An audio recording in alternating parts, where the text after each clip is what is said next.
今日嘅市場正處於未曾探索嘅領域，中央銀行嘅決策、政治不確定性及經濟格局轉變正重塑傳統嘅投資道路。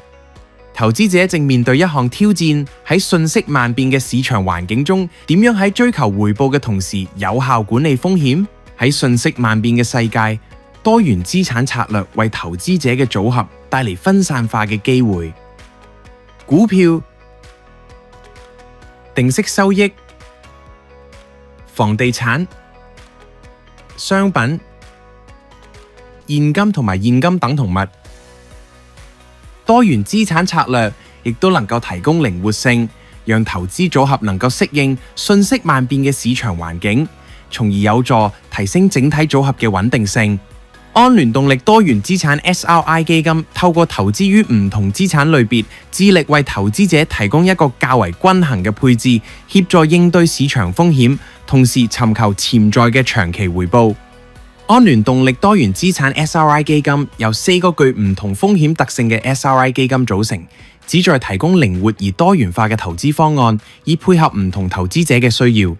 安聯動力多元資產 SRI15 基金採取防禦型配置，由15%環球股票及85%環球債券組成，波幅範圍為3%至7%。安聯動力多元資產 SRI30 基金採取溫和型配置，由30%環球股票及70%環球債券組成，波幅範圍為4%至10%。安聯動力多元資產 SRI50 基金採用平衡型配置，由50%環球股票同埋50%環球債券組成，波幅範圍為6%至12%。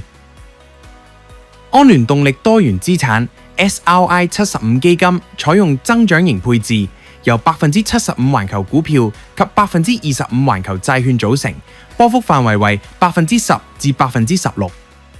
每隻安聯動力多元資產 SRI 基金均結合環球股票、定息收益以及其他增值機會，例如新興市場股票、房地產同商品，並透過審慎配置以提升分散效益同管理風險。主動資產配置由3大核心元素構成： 1. 全面深入嘅基本面分析； 2. 配合系統化方法，透過量化信號捕捉中期市場走勢；以及 3. 主動嘅風險同埋穩定性管理。根據可持續及負責任投資 SRI 嘅策略，透過主動式證券選擇作為額外超額回報來源。安聯動力多元資產 SRI 基金為今日嘅市場打造更智能嘅多元化配置。